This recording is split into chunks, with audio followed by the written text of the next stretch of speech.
მქონდა აქცია სასამართლოსთან და მქონდა სტიკერები დამზადებული იფიცება საქართველოს.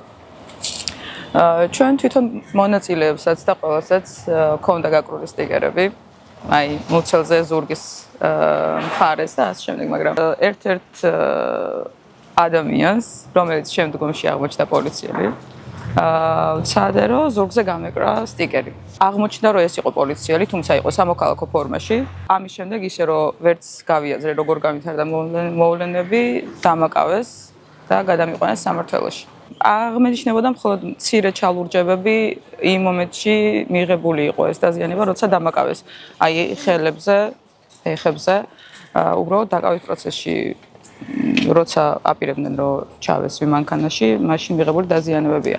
იმ კონკრეტულ ადგილზე სამართალ დარღვევა ვფიქრობ, რომ არც განსახილველია, იმიტომ რომ დაკავების პროცესი თვითონ არაკანონიერი იყო და შესაბამისად ანუ კონკრეტული ადგილის კანონდარღვევას ვერ განვიხილავ ამ შემთხვევაში. ანუ თვითონ ფაქტი არის სასაცილო ესე რომ ვთქვათ, კომიკური, იმიტომ რომ სტიკერის გამო როცა შეგიძლია რომ ადამიანს თავისუფლება შეუზღუდო და აი ამის გამო ადმინისტრაციული სასჯელი დაუწესო 2 დღით იზოლატორში გამოკეტო ესე რომ ვთქვათ სასამართლო პროცესი დაუნიშნო ეს ყველაფერი არაკანონიერია. თუმცა ჩემი დაკავების შემდეგ რაც მოხდა ზოგადად ჩემი დაკავების შემდეგ კიდე ბევრი ადამიანი დააკავეს როგორც ვიცით. პლუს მზია, ქალბატონი მზია. ეს უფრო ყურადღება მისაქცევია ამ შემთხვევაში, უფრო არაკანონიერია.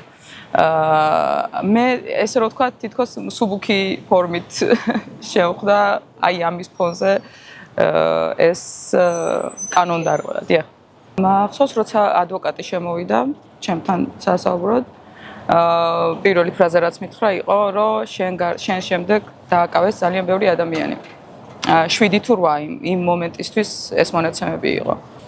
ის პროტესტის გრძნობა რაც მქონდა 7 ჯერ და 8 ჯერ უფრო მომემატა, რა თქმა უნდა. თუმცა ყველაზე მეტად მახსოვს ფრაზა, როცა მითხრა, რომ შენი მეგობრები აქ არიან და არაფერზე ინერვიულო არ შეგეშინდეს და ასევე ყველაზე დასამახსოვრებელი იყო იზოლატორში, როცა ვიყავი. ამ დროს გავიგონე გარეთ ჩემი მეგობრების ხმა, როცა საქართველო იძახდნენ და თავისუფლება პოლიტპატიმრებს, აი ამ შეძახილებით იყვნენ მოსული იზოლატორთან. ანუ ვიჯექი ამ დროს და ესეც კი ვერ მოусმინა, ანუ წამოვდექი ფეხზე და აი ესე ვუსმენდი, აი მთელი ემოციებით. მათ ხმას, ანუ ამითი ის მინდა ვთქვა, რომ შეიძლება ვერც კი ხვდებოდნენ ჩემი მეგობრები და არც იცოდნენ რომ ის მათი ხმა ჩემამდე აღწევდა. და მინდა უთხრა ყველას, რომ აი ნებისმიერი ხმა, რომელსაც ამოიღებთ, ანუ ნებისმიერი ამოღებული ხმა, აი ამ რეჟიმის წინააღმდეგ და შესაბამისად აი ესეთ რთულ სიტუაციებში დარწმუნებული იყავით, რომ აუცილებლად მიაღწევს ადრესატამდე. ეს არის დაუსჯელობის სინდრომი, რომელიც სტრუქტურაში, აი მაღალ სტრუქტურაში მომუშავე ადამიანები, სამართალდამცავ სტრუქტურაში მომუშავე ადამიანებისთვის უკვე იმდენად გასისხორცებულია, რომ თვითონაც კი ვერ ხვდებიან, რომ აი თუნდაც ნიღბიანი ადამიანი ავიღოთ, რომელსაც ნიღაბი უკეთია და თითქოს თავისი დანაშაული უკვე ნიღაბზე აქვს გადატანილი და არა საკუთარ აი საკუთარ თავზე, ესე რომ ვთქვათ. თითქოს თავიანთი რაც კი ადამიანური აქვს, გვერდით აქვს გადადებული და მხოლოდ ძალაზე არიან დამოკიდებული და ძალმომრეობაზე. ჩვენ განვითარებისთვის ვიბრძვით უკვე იმ პროცესში ვართ და რეჟიმი გადარჩენისთვის, ანუ ჩვენ გააზრებული გვაქვს რა გვინდა, როგორ გვინდა, სად გვინდა რომ წავიდეთ, როგორი გზით გვინდა რომ წავიდეთ და რეჟიმის ბრძოლა უკვე ინსტინქტების დონემდე არის დაყვანილი, ანუ გადარჩენის ინსტინქტის დონემდე, შესაბამისად ინსტინქტი გაუაზრებელი ქმედება და ჩვენი ძალა უფრო ამ შემთხვევაში დიდია, იმიტომ რომ ვიცით რა გვინდა.